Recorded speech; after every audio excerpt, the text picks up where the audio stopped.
In some missions, you will find yourself in a cold and dark Hornet that you will need to bring to life. While this can be a rather long process as described in the manual, you can also enable the auto start function. However, for this lesson, we'll review the full startup procedure. Press spacebar when you are ready to get started. The first thing we need to do is enable the 2 batteries. This will allow operation of the canopy and power the engine igniters. You'll also notice that the integrated fuel and engine indicator, or IFE, in the lower left portion of the instrument panel will have power. Move the battery switch to the up or on position with a right mouse button click. The Hornet has 2 fire detection circuits, A and B, that test for fire in the engine's auxiliary power unit and bleed air system. Before we go into detail on that though, check that the hydraulic brake pressure gauge for the wheel brakes shows at least 3000 psi. Confirm this by looking at the gauge, which is located to the left and up from the highlighted fire test switch. Okay, now put the spring-loaded fire test switch in the up test A position and keep holding it up to test the A circuits. To do this, place the mouse over the fire test switch and hold down the right mouse button. Keep holding the mouse button down and do not release it until it runs through all the fire test audio warnings. In addition to the audio warnings, also note the fire test warning lights on the upper left and right portions of the instrument panel. When it's done, press spacebar.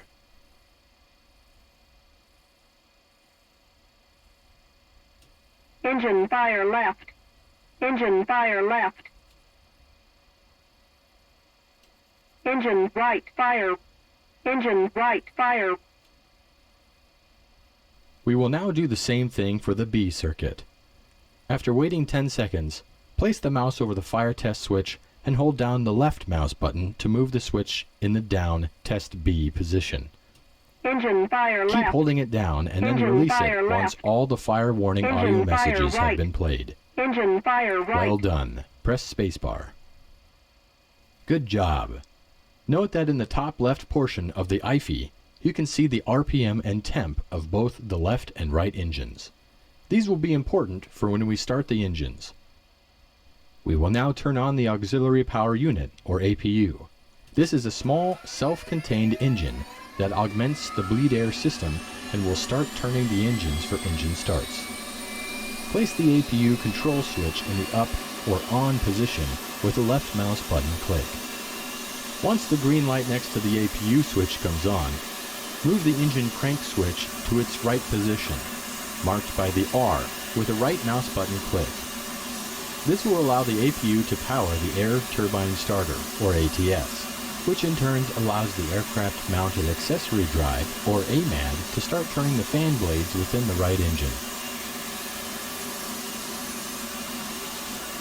Once the right engine RPM has reached 20%, as indicated on the IFE, move the right throttle from off to idle by pressing right shift home.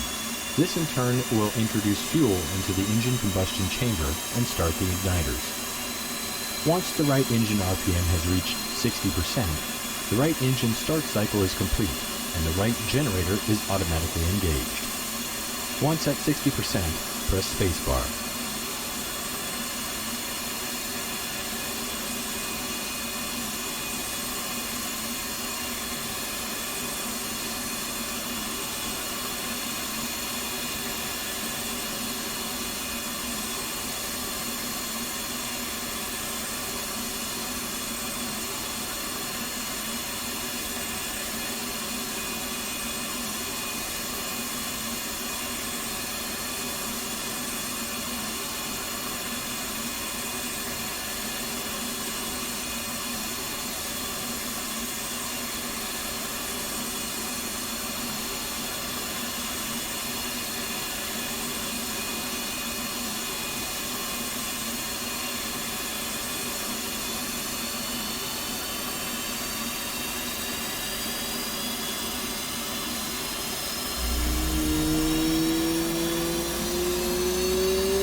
Roll left.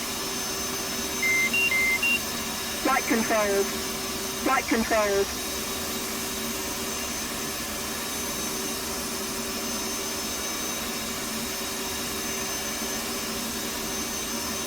When we conducted the tests of the A and B fire test circuits, we also closed the bleed air shutoff valves.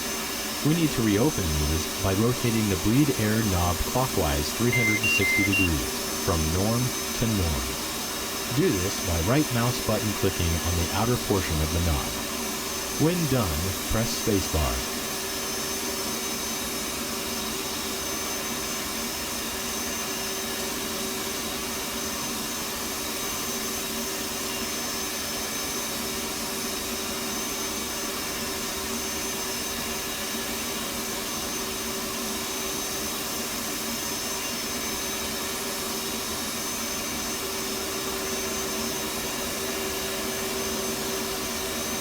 With the right engine running and generator power on, place the left and right digital display indicators, or DDIs, to the day position using right mouse button clicks on both brightness selector knobs. Next, rotate the HUD symbology brightness control knob clockwise by placing your mouse over it and rotating your mouse wheel forward. Once you see video displayed on the left and right DDIs and HUD, press spacebar.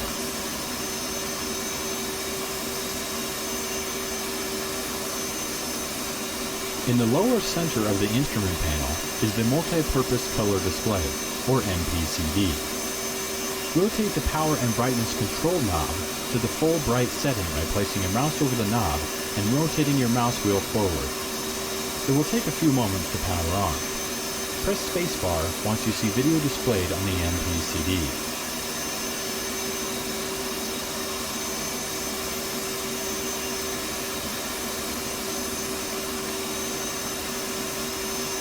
On the left DDI, press the menu push button to bring up the support page.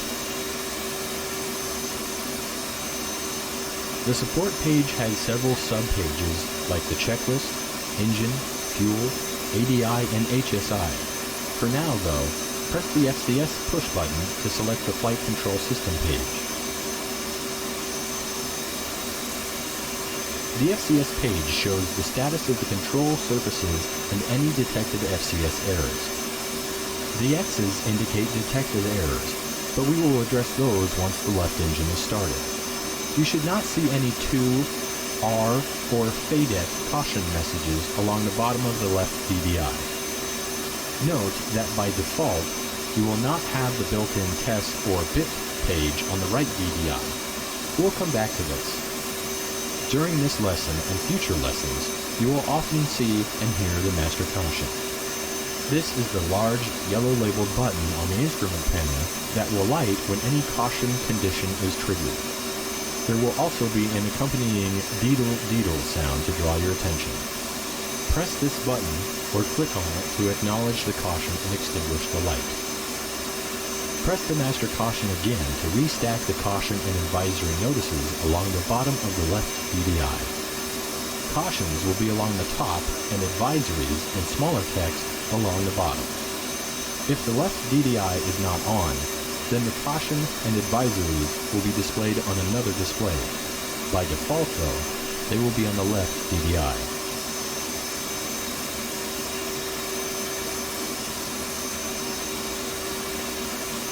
The Hornet comes equipped with an inertial navigation system, or INS. Use right mouse clicks to set the INS switch, located on the sensor panel, to the ground position. This will start an INS ground alignment. Now it is time to crank the left engine. Go ahead and move the engine crank switch to its left position, labeled L, by left mouse clicking it. Once the left engine is at 20% RPM, as indicated on the eyepiece, move the left throttle from off to idle by pressing right Alt Home. This will add fuel to the engine and start the igniters. When the left engine is at 60% RPM, press spacebar to continue.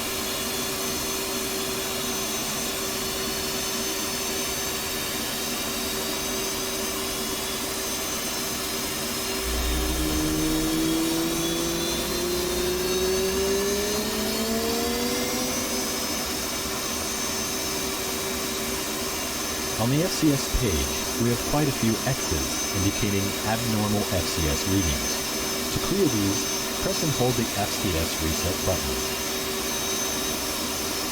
Located in the back of the left console is the panel for the Onboard Oxygen Generation System, or OBOG. Go ahead and set the OBOG switch to its up-on position. To the left of the INS switch is the radar switch. Set this switch to the operate position using your right mouse button. Don't worry, the radar will be in silent mode. You won't microwave the ground crew. Our next step will be to run a bit on the Flight Control System, or FCS. Before doing so, set the flaps to the up auto position with the F key, or 2 right mouse button clicks on the flap switch. We'll now run a bit of the Flight Control System. This moves the control surfaces to their limits to test for any software or mechanical errors.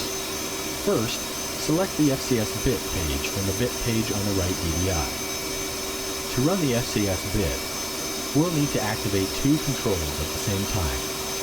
While holding up on the FCS bit switch on the right wall, press the FCS push button on the right DDI. Upon doing so, you'll see the controls being cycled on both the FCS DDI page, and if you look outside the cockpit, you can watch the wing and tail control surfaces moving.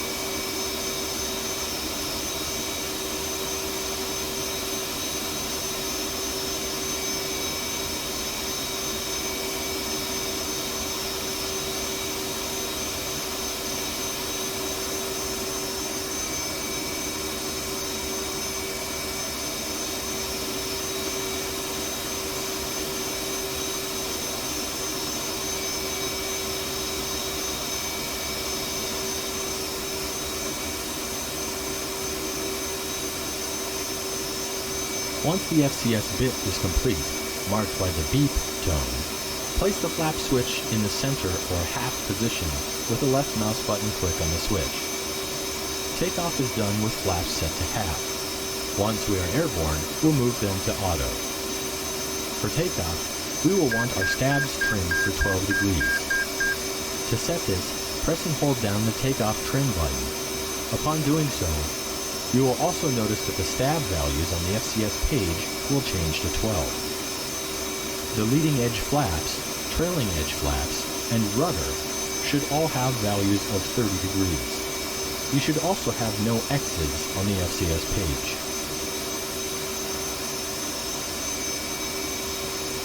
Uncage the backup ADI by placing your mouse over the SAI page knob and rotating the mouse wheel aft until the red flag is stowed. Close the canopy by holding the canopy control switch in the down, close position until the canopy is closed.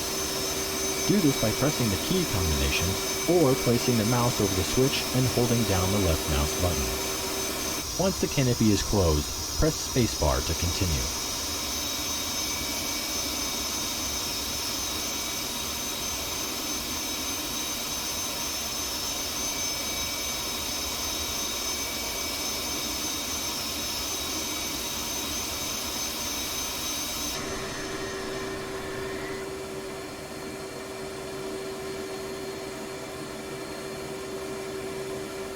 At this point, the INS has been aligned as indicated on the MPCD HSI page. Move the INS switch from ground to nav with 1 right mouse button click on the switch. Prior to taxi, press the menu push button on the left DDI to go to the TAC or tactical page. On the TAC page, you have access to sub-pages like the Stores Management System, Attack Radar, HUD, and Electronic Warfare pages.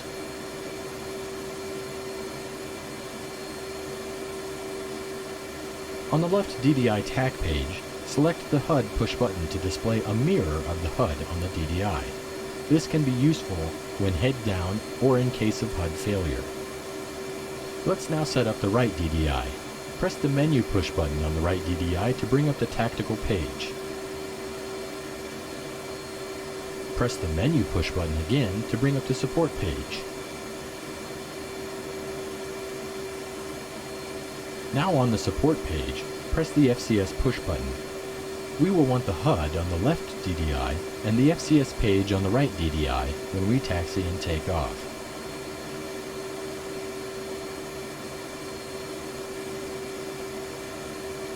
The parking brake system is operated with the yellow and black parking brake handle. The handle is currently in the park position, indicated by the fact that the park label is visible to the pilot. Release the parking brake now by rotating the handle 45 degrees counterclockwise from the extended position. This can be achieved by left mouse button clicking the handle or pressing the right Alt P key. This will release the lock and allow the handle to return to the horizontal stowed position, where the Emerge label is visible to the pilot. This concludes the current lesson on starting up the Hornet.